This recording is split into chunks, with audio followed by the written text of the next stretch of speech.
बिस्मिल्लाहिर्रहमानिर्रहीम। आज इमरान खान साहब के 15 केसेस की समाअत जो है वो एंटी टेररिज्म कोर्ट और डिस्ट्रिक्ट कोर्ट के अंदर टोटल मिलाकर थी। और रोल क्या है जी? इमरान खान साहब की इमा के ऊपर ट्रैफिक ब्लॉक हुई, इमा के ऊपर तोड़फोड़ हुई, इमा के ऊपर जलाओ गिराओ हुआ,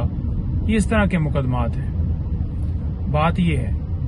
कि एक तरफ रियासत पूरी लगी हुई है, प्रोटोकॉल दिए जा रहे हैं, जो एक इश्तियारी थे उसको गिरफ्तार नहीं किया गया किसी एयरपोर्ट के ऊपर, और दूसरे नंबर पर दुबई बैठे हुए उसे यहां से जमानत दे दी जाती है, और दूसरे नंबर पर बायोमेट्रिक के लिए मशीनें जो हैं वो एयरपोर्ट के ऊपर पहुंच जाती हैं। अगर दूसरी तरफ देखा जाए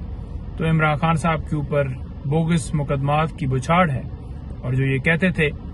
कि इमरान खान जो है वो 1 मिनट के लिए जेल बर्दाश्त नहीं कर पाएगा, वो देखें झूठे केसेस के अंदर डट के खड़ा है। और दूसरी तरफ देखें तो ये जो कहते थे कि हमने अदालतों को फेस किया, ये मुल्क छोड़कर बाहर चले गए, 50 रुपए का स्टाम्प देकर ये बाहर गए, और मुल्क के साथ इन्होंने गद्दारी की, धोखा किया, फ्रॉड किया, और फिर मुल्क को चूना लगाने के लिए दोबारा जो है वो कंधों पर सवार होकर मुसल्लत होना चाहते हैं, जो कि ऐसा मुमकिन नहीं है।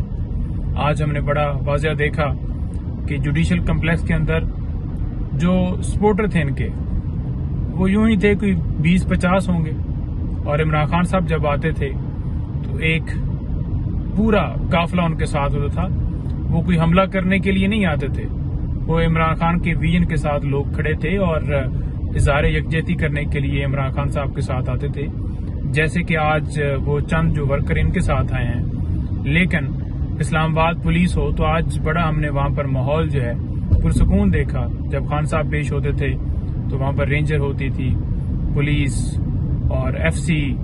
ये सारी जो फोर्सेस हैं वहां पर तैनात होती थी, और बाकायदा तौर पर पाकिस्तान तहरीक इंसाफ के कारकुनान के ऊपर लाठी चार्ज होता था, और बाकायदा तौर पर शेल बरसाए जाते थे, जो है डंडे मारे जाते थे, और फिर FIRs भी दर्ज कर दी जाती थी कि आपने हमला किया है।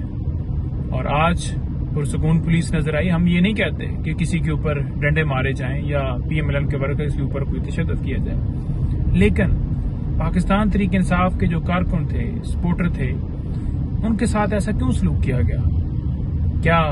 रियासत जो है उन लोगों की मां नहीं है? क्या रियासत का ये काम है कि अपने लोगों के ऊपर जुल्म और सितम करना, तशद्दुद करना, ये रियासत का काम है? तो आज ये जनाब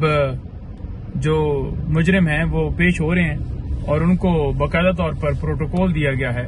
जब हम सिक्योरिटी की दरखास्त इस्लामाबाद हाई कोर्ट में भी लेकर जाते हैं तो उसके ऊपर महीनों फैसला नहीं होता, और अगले दिन वो दरखास्त लगी हुई थी। और दूसरी तरफ देखा जाए तो उसका स्टेटस जो है वो मुल्जम का है, और उसे प्रोटोकॉल दिए जा रहे हैं, उसे एक्स प्राइम मिनिस्टर की सिक्योरिटी दी जा रही है, जबकि इमरान खान साहब सिर्फ और सिर्फ उनके ऊपर झूठे मुकदमात, उनका स्टेटस उस वक्त ये नहीं था कि वो कन्विक्ट हुए थे या ट्रायल कंक्लूड हुआ था और वो जो कसूरवार पाए गए थे। उसके बावजूद उनके साथ जो है वो ये सलूक किया गया, लेकिन वो अपनी सिक्योरिटी के साथ तमाम अदालतों में कानून की पासदारी करते हुए, आइन की बालादस्ती के लिए 20-20 मुकदमात में अदालतों के सामने अदालतों का एहतराम करते हुए पेश होते थे,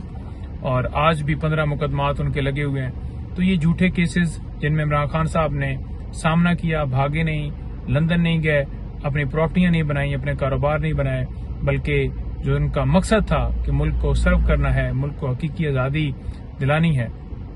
वो विजन उन्होंने लोगों को दे दिया है। और अब कौम जाग चुकी है, किसी तरह से इस टोले को जबरदस्ती मुसल्लत नहीं किया जा सकता। और आखिर में मैं यही कहूंगा कि किसी तरह से नवाज शरीफ को जमानत नहीं मिल सकती, क्योंकि नवाज शरीफ जो हैं वो सजा याफ्ता हैं, और जो प्रोसीजर इमरान खान साहब के लिए अडॉप्ट किया जाता है कि नोटिस हो रहे हैं और डेट दी जाती है, तो वही प्रोसीजर जो है अडॉप्ट हो। और जो प्रोसीजर अडॉप्ट किया जाता है, प्रोसिक्यूशन जो है उनका के ऊपर भी जिम्मेदारी है कि वो अवाम के टैक्स से जो पैसा जाता है उससे वो तनख्वाह लेते हैं तो वो जिम्मेदारी पूरी करें और आईनी तौर पर उनका हक ये बनता है कि वो वहां पर स्टेटमेंट दें, अपोज करें और किसी तरह से नवाज शरीफ के हक में बयान न दें और अदालत को भी किसी तरह से उनकी जो सजा है वो सस्पेंड नहीं करनी चाहिए जी।